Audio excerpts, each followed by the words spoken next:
All right, so my date is outside. We've been talking on the phone. I've not met him yet in person.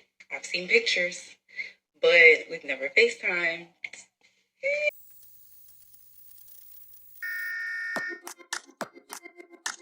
Back to Motivation Nation. This your host, Air Gordon. We're back for another one. This young lady is going out on a date, and she wants us to weigh in on what took place at this date.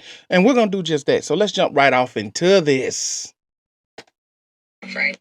All right, so my date is outside. We've been talking on the phone. I've not met him yet in person. I've seen pictures, but we've never FaceTime.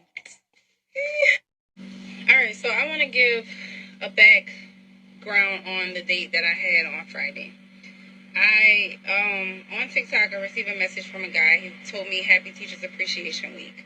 Then he asked me if he could send me something the following week, just to show his appreciation for me being a teacher. And I'm like, sure, if that's what you wish. Sure enough, Monday, I received a beautiful bouquet of a dozen roses and some lilies. And I was just blown away because I found out that it was from him. This man went through my TikTok, was able to see where I worked at, went on the school's website, was able to find my name, sent the flowers to my job. I was totally surprised because I honestly had forgot that I was supposed to be receiving anything at all. So after that, he got my number and we had been communicating. He wasn't my typical type. I'm 5'4", I'm a thicker woman. I prefer a taller guy and a man, with some meat on his bones who is active in the gym. I need to feel like you're able to pick me up. So obviously my type is not always working for me. So sometimes I'm willing to bend on some things. He told me his height was about 5'7". No, he told me his height was 5'8", 5'9". Now, Okay, hold on. We got to stop right here. All right. I get it. You're saying that you have to bend on some things because your type isn't working. But I'm not sure that it's a great idea to bend on your physical type because that leads directly into your attraction to a person. And if you're not physically attracted to them in the condition that they're in, I think that's going to lead more so to a lackluster interaction with them. And then you're going to look for any reason to break it off with them. But I get it as far as maybe some of your requirements are a bit strict and you're saying, hey, I need to switch up on that. But I'm not sure if it's a great idea to be like, well, if I want someone who has a certain aesthetic to go too far away from that, because in my opinion and what I've seen, people just aren't happy if they don't get it, what they're looking for physically. And that is most definitely a part of being in a relationship. You have to be physically attracted to someone. So anyway, but that's right there. I had to stop there. But let's let it go on. Honestly, I do not date guys this height, but I thought what he did was so sweet, I was willing to give him a chance. He's also, slim, and again, I was willing to give him a chance. Gave him a chance. So he came pick me up for the date. We went to New Orleans, we went to this golf place, and then we were supposed to be going to this bar that served lamb chops. Okay, cool. He picked me up. The first thing he didn't do, he did not open my door. Come on now. Court me. Chivalry still exists. Open my door. So he didn't open my door. He reached over and opened it, but I had to pull a handle and get in the car myself. All right, cool. Whatever. It wasn't a red flag, but I would prefer for a man to open my door. I look at him. He had glasses on, so I couldn't see his eyes. He only has about 2 or 3 pictures on TikTok, so I really don't know what his face looks like. Like I said in the other video, we had never FaceTime. All right? So I see him in the flesh, and I'm like, all right, he's really short, and he's really slim. And then he takes his glasses off, and I'm able to see his eyes. All right, cool, I see your face. He's not a bad-looking guy, but he's just not my preferred type. But I'm still open on a date. I'm still open to do this date with him. You know, the date was pretty good. It was a pretty good date. I enjoyed myself at 504 Golf. And then after that, instead of going to the original bar, we ended up going to another place, a hookah lounge. And we sat in the bar. The music was loud. You could barely hear each other talk. The drinks were not good. But that didn't take away from the fact that he was he seemed like a good person. Well, before we got to this bar, we at the 504 Golf place, and I'm really able to, like, he's getting out the car. Now I'm able to see his height, and I'm just like, yeah, I'm not really feeling it, because I feel like we the same height. You told me you 5'8", 5'9", but I have on these mules that are about 2 inches, so at this point, I'm 5'6", and I feel like we the same height. So you about 5'6", 5'7", and that's with shoes on. I just can't do short men, like I can't. And it's just not my preference. So, all right, I feel like you lied about your height. Not by much, but you still lied. An inch is that's a big difference. So, see, this is what I'm saying. Now, I get it. He's an inch or two off. I mean, that's what people do. You know, as you age, you may lose an inch of height as your stomach goes out, but he's skinny. Different things happen. Your spine, gravity, right? Okay, so this is what I'm saying. When you're not 100% interested in someone, right?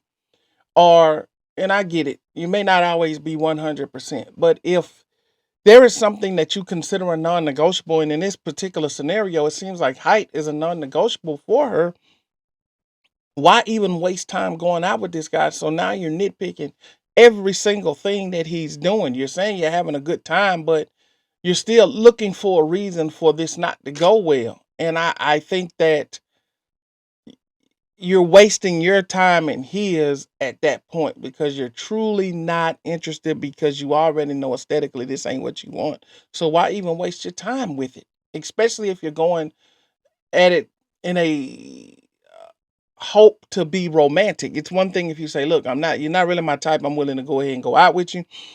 We can see what happens, but I'm just telling you now, you're not my type. So, if you still want to go out with me, cool. If not, cool. But don't just do it, because now you had a bad time. But let's let her finish.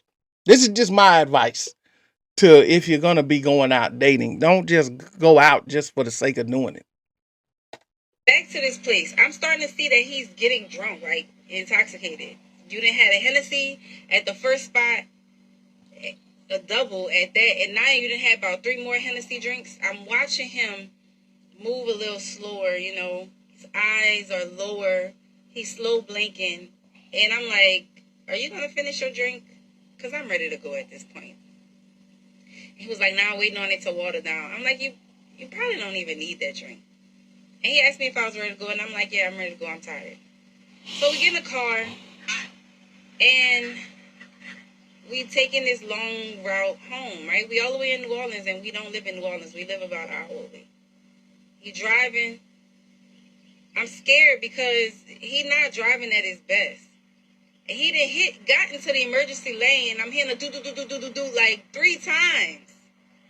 So that turned me off, right? Then when we pull up to the house for him to drop me off, once again, he did not get out the car to open my door. Okay, maybe you're drunk or whatever. You're ready to go home. You're tired as well. But still, you didn't open my door. You started this date off wrong. You ended it off really wrong. So when we talked the next day, which was yesterday, I told him how I felt, and he did not hold himself accountable. Instead, I was met with defense. I was not drunk. I ran off the road because I was on my phone. At the end of the day, I was not safe with you. I did not feel safe with you. How am I going to be on a date with a man in public and you're intoxicated? What if some shit pops off? You are not going to be able to defend yourself nor me. Then we in a car and you drunk driving, and your reasoning is because you're on your phone. If you cannot, first of all, you shouldn't be texting and driving. But if you texting and driving, or you on your phone and you driving, you should not be going into the other lane. If you are, put your damn phone down. So, he was just defensive, and I'm just like, in my head, I'm like, all right, you're already not my actual type. I was trying to be open, but then I didn't feel safe with you in the end. I just stopped responding. If you see this video, I don't think you're going to see it, because I'm actually about to block you. It's no hard feelings. We're just not compatible. All right, so Okay, so everything she said there at the end is valid. Now, I have no gripes and no quarrels. She's 100% right. Let me tell you one thing. What you're not going to do is get drunk and then think you're going to drive me anywhere. That's just point blank. And the moment that he went into the other lane or the emergency lane or whatever the case is, he would have had to pull that car over. And it would have been a couple of things that would have had to happen there. Either A, I'm going to take the wheel from here, right? I'm taking the wheel from here to drive myself on home, or you can let me out at the nearest exit and then I'll just call myself a cab. But what you will not do is put my life in danger because you're stupid. Okay. So I 100% feel her on that. Now, I guess, but that's a grown person, so you really can't tell them what to do. I guess if it were me in that situation, and let's just say I was out with a lady, and I'm watching her drink, and I'm noticing her eyes are getting low, I'm gonna say, hey, you're getting a little bit. Looks like you're getting intoxicated. I know you don't think you're gonna drive me on, something along those lines. Because at the end of the day, you don't want to get yourself injured or hurt, especially with a person that you already know you don't like. And so I don't think it's a bad thing to try to do something different, especially if what you're doing isn't working. So I don't have any issue with anything that she did, other than if the height and the size of the person means that much to you, I would make that more so of a non-negotiable. And there's nothing wrong with that. And I think people get a lot of flack on the internet for talking about what their preferences are as far as looks go, as far as height, as far as weight, and all of those things. But if that's what a person is looking for, that's just what a person is looking for. And if that's your non-negotiable, that's going to be your non-negotiable. Now, some people do get outrageous with that to a point that makes no sense. But in this particular scenario, I don't think what she said does not make sense as far as what it is that she's looking for physically. And I would just say, hey, go with what you want physically, because you will at least have a better chance of having a good time. Because it seems like you started this date off not really having a good time with him. It was more so of a pity date because he went out of his way to find the school that you worked at and sent you the flowers. So you felt almost an obligation to go on a date with him. And I would caution a person not to feel obligated because a person did that if you're not physically attracted to him. Because chances are it ain't gonna end in a match anyway, just like this one didn't, but for other reasons. But anyway, that's really my 2 cents on this one. I don't think that she did anything wrong. I get it. You want to try something different, but hey man, stick to your guns on what it is that you like as far as the aesthetics. Because if you get outside of that, then you may like the person, and then you'll start to dislike them as soon as they start doing stuff that you don't like. Because it has to be mutual. Everybody has to like everybody in order for this to work. But anyway, hey, that's my 2 cents, man. Jump down in the comments. Let me know what you guys think about this. If you made it this far in the video, hit that hype button. It really helps the channel. And everybody who's been here since the day one that's been commenting, man, I appreciate each and every one of you guys for the comments, for the likes, the shares, the subscriptions, man. It's been a journey growing on YouTube, and I appreciate everyone who has subscribed. I appreciate everyone who has liked and everyone who has commented. Man, it really means a lot to me, and it means a lot to the channel. But that's it for this video. See you guys on the next one. I'm out.